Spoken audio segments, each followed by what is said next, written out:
लाल की, कृष्ण कन्हैया लाल की, भीष्म पितामह की। भक्तों, भीष्म पितामह को इच्छा मृत्यु का वरदान था। इनका पहला जो है, इनका नाम जो है सत्यव्रत था। कहीं कहीं प्रियव्रत भी मिलता है।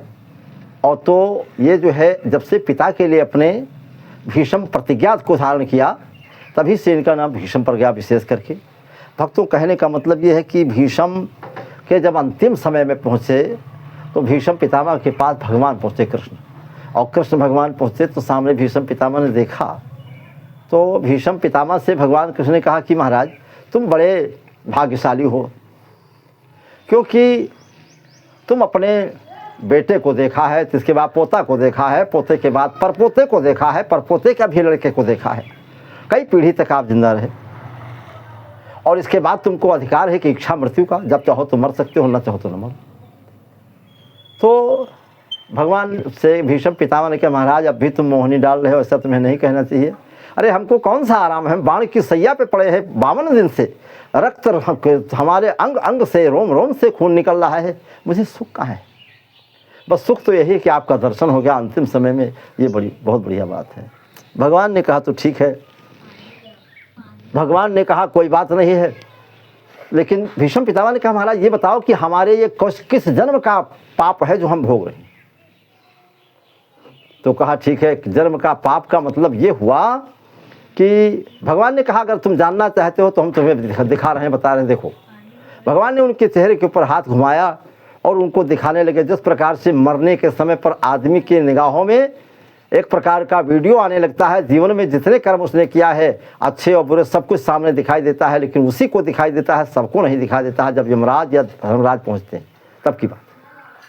तो देखा, भीष्म पितामह से कहा, भीष्म पितामह से कहा, महाराज आपके पिछले जन्मों का पाप है। तो भीष्म पितामह ने कहा, महाराज धोखे मत डालो, मुझे अपने 100 जन्म पहले की बात याद है कि मैंने ऐसा कोई पाप नहीं किया है जो बाणों से मेरा शरीर छेदा जाए। तो भगवान ने कहा तो फिर 101 जन्म का होगा। तो भीष्म पितामह हंसे, कहा, महाराज तुम तो ऐसे और बताओ चल जी, लेकिन हम जानना चाहते थे। भगवान ने हाथ फेरा और दिखाने लगे, उनको वीडियो दिखाई देने लगा, एक प्रकार के रील चलने लगी। देखा कि भीष्म पितामह एक समय कभी राजा थे, और राजा अपनी प्रजा के हित के लिए सब कुछ करता है। रात्रि के समय में गश्त लगाने के लिए, सिपाहियों का पथभेद लेने के लिए निकले, घोड़े पर बैठे हुए थे, हाथ में भाला था, तलवार था, और जाकर धीरे धीरे पहुँचे, एक नदी के किनारे पर पहुँचे। तो नदी के किनारे से और एक बहुत बड़ा लहलहाता हुआ बहुत बड़ा पुराना सांप बस्ती की तरफ चला आ रहा था। राजा ने सोचा कि ये बस्ती में पहुँचकर किसी हमारी प्रजा को काटेगा, इसलिए इसको रोकना चाहिए। लेकिन अब घोड़े पर बैठे हुए, घोड़े से नीचे उतरे और सांप को मारना चाहा, तो सांप के ऊपर उठा करके भाला मारा, और भाला को मारा, जहाँ निशाना लगाया था निशाना थोड़ा आगे पीछे हो गया, उसके सर के ऊपर ही लगा, थोड़ा सांप आगे निकल चुका था, गले के बाद में उसके हिस्से में सांप नथ गया, और नथने के बाद छटपटाता रहा, इधर दौड़ता रहा, बहुत परेशान हुआ। अब राजा साहब मन में विचार करते हैं कि अगर मैं भाला निकालता हूँ तो दौड़कर मुझे काट लेगा, और भाला नहीं निकालते हैं तो ये तड़फ रहा है, और निकालें तो कैसे निकालें। उस समय तुमने उस भाला को उठाया, दोनों हाथों से सांप को भाला में जो नथा हुआ था उसके जोर से झटका लगा करके फेंका। सांप उस भाला से निकल गया, लेकिन पास में ही नागफनी की बाढ़ थी, नागफनी की बाढ़ में जाकर के गिरा। और नागफनी में जानते हैं कितने कांटे होते हैं, ऊपर से नीचे तक सब कांटे ही कांटे, उसमें सांप जाकर के बिंध गया, सब पूरे कांटे लग गए। और धीरे धीरे राजा साहब तो अपने घर को चले आए, और वो सांप उसी नागफनी में निकल नहीं सका, दोबारा सूख करके खून निकलता रहा धीरे धीरे धीरे धीरे, और वह सूख करके मरकर समाप्त हो गया।